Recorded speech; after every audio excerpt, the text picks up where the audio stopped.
السلام علیکم ورحمۃ اللہ وبرکاتہ۔ آج ہم وقف کا بیان شروع کرنے والے ہیں۔ تو کلمات پر کس طرح وقف کرنا چاہیے، قرآن مجید پڑھتے ہوئے اگر سانس ٹوٹنے والا ہو تو وہاں اس کلمہ پر کیسے وقف کرنا ہے، یہ ساری باتیں انشاءاللہ تعالی آج ہم سمجھیں گے۔ توجہ سبق کی طرف انشاءاللہ آپ کو بہت جلد آسان انداز میں آپ کو سمجھاؤں گا، آپ کو سمجھ آ جائے گی۔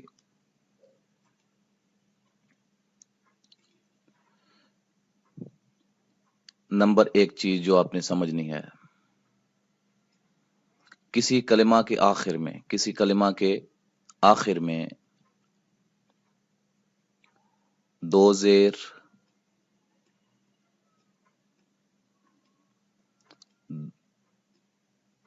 اور دو پیش زبر زیر اور پیش،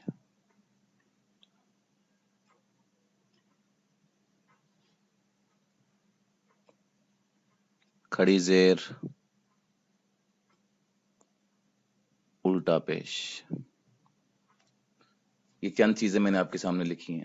کسی کلمہ کے آخر میں دو زیریں آ جائیں، دو پیشیں آ جائیں، زبر آ جائے، زیر آ جائے، پیش آ جائے، کھڑی زیر آ جائے، الٹا پیش آ جائے، تو وہاں جب وقف کرنا ہے نا، اس کلمہ پر اگر وقف کرنا ہے تو آخری حرف کو ہم نے ساکن کر دینا ہے۔ کیا کر دینا ہے؟ ساکن۔ اچھا، تو انشاءاللہ جب آپ مثالیں آپ کے سامنے آئیں گی نا تو مزید بات واضح جو ہے وہ ہوگی۔ فی الحال ایک دو مثالیں میں لکھ کر سمجھاتا ہوں۔ یہ دیکھیں،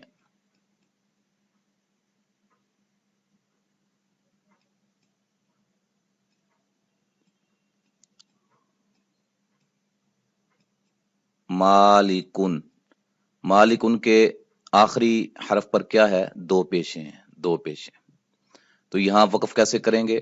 آخری حرف اس کو ساکن کر دیں گے، دو پیشیں ختم کر کے جزم لگا دیں گے، کیا بن جائے گا؟ مالک۔ ٹھیک ہے۔ اچھا، ایک اور کلمہ ہم لکھتے ہیں،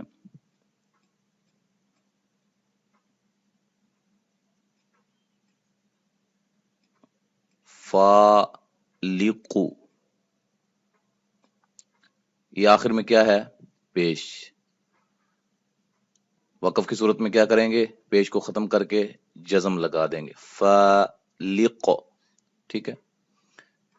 اچھا، ذالک، آخری حرف پر کیا ہے؟ زبر۔ تو وقف کیسے کریں گے؟ ذالک۔ ٹھیک ہے۔ اسی طرح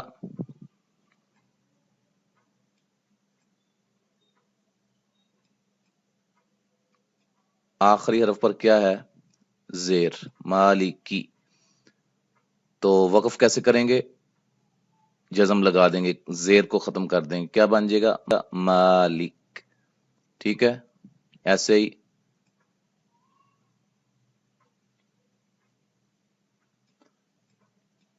ان مثالوں کی طرف آپ ذرا غور کریں، انشاءاللہ ہر چیز کی آپ کو واضح طور پہ سمجھ آئے گی، کوئی سوال بھی ذہن میں نہیں رہے گا انشاءاللہ تعالی۔ یہ ہے ممنون، آخری حرف پر کیا ہے؟ دو زیریں۔ ٹھیک ہے۔ تو وقف کیسے ہوگا؟ ممنون۔ بات سمجھ آ رہی ہے؟ اچھا جی، پھر اس کے بعد اس کی بھی مثال ہو گئی، اس کی بھی ہم نے مثال دے دی آپ کو، زبر زیر پیش کی بھی مثال آپ کے سامنے ہے، کھڑی زیر کی۔ فرض کریں یہ ہے بھی، تو اس پہ وقف بھی کھڑی زیر کو ختم کر کے کیا پڑھیں گے؟ بہ، ٹھیک ہے. اس طرح اگر الٹا پیش آخر میں ہو لہو تو وقف کیسے کریں گے؟ لہ، ٹھیک ہے. یہ ساری چیزیں جو میں نے آپ کو بتائی ہیں اس کی یہ ساری مثالیں بھی آپ کے سامنے ہیں، تو آپ کو انشاءاللہ اس بات کی یہ پہلا جو قاعدہ ہے اس کی آپ کو سمجھ آنی چاہیے. انشاءاللہ امید ہے سمجھ آ گئی ہوگی. ٹھیک ہے جی. اب ہم دوسرے قاعدے کی طرف ذرا دھیان دیتے ہیں.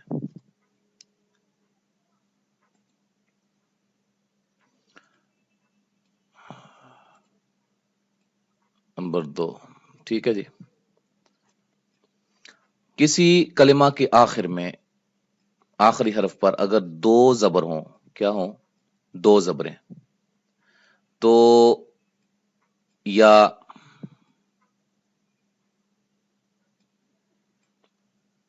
کھڑی زبر ہو تو ہم اس کو کیسے کریں گے، کیسے پڑھیں گے، اس پر وقف کیسے کریں گے؟ اس پہ اس کا کیا کریں گے کہ دو زبریں ختم کر کے ایک زبر باقی رہنے دیں گے اور اس حرف کو الف مدہ بنا دیں گے ایک الف کی مقدار کے برابر. مثال دے کے بات واضح ہوگی. یہ دیکھیں، با دو زبر بن، یہ بن ہے، یہاں پہ وقف کرنا ہے تو ایک زبر ختم ہو گئی تو یہ الف مدہ بن گیا. الف ساکن ہے، یعنی کہ الف سے پہلے حرف پر زبر ہو تو کیا ہوتا ہے؟ الف مدہ. بن پہ وقف با، ٹھیک ہے. اسی طرح اگر کھڑی زبر ہو کسی پر، کسی حرف پر کھڑی زبر ہو تو اس کی کھڑی زبر پڑھنی ہے، اسی طرح وقف کر دینا ہے. مثلا یہ با پہ وقف ہے، ٹھیک ہے. اس کو آپ نے جس طرح یہ لکھا ہوا ہے، جس طرح یہ کھڑی زبر موجود ہے، کھڑی زبر کو جتنا ہم ملا کر لمبا کرتے ہیں، وقف کی صورت میں بھی اس کو ہم ویسے ہی رہنے دیں گے، کوئی تبدیلی اس میں نہیں کریں گے. بات سمجھ آ رہی ہے نا؟ مثلا ایک کلمہ ہے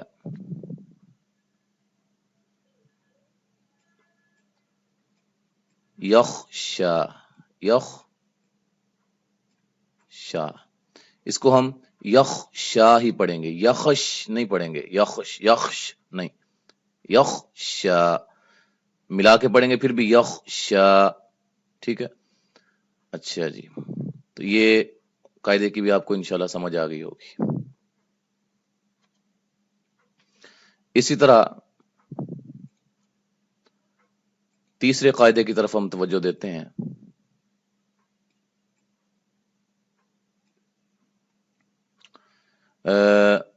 کسی حرف کے آخر میں گولتا ہو، کیا ہو؟ گولتا،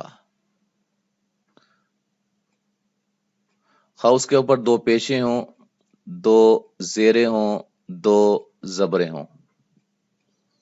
پھر آپ نے دو زیریں دو زبروں کو نہیں دیکھنا، جیسے میں نے آپ کو پہلے قاعدے میں بتلایا. پھر آپ نے یہ نہیں سوچنا کہ یہ دو زیریں ہیں تو دو زیروں کے مطابق اس کو وقف میں ساکن کر دینا، نہیں. گولتا یہ ذہن میں رکھنی ہے. گولتا ایک ہوتی ہے لمبی تا، ایک گولتا ہوتی ہے، وہ آخری حرف پر ایسے بھی لکھی ہوتی ہے، ایسے ایسے تا. کسی حرف کے کسی کلمہ کے آخری حرف پر آخری حرف اگر گولتا ہو تو وقف کی صورت میں اس گول تا کو ہم ختم کر کے ہا میں چینج کر دیں گے. مثال کے طور پہ یہ ہے خاشعاتن،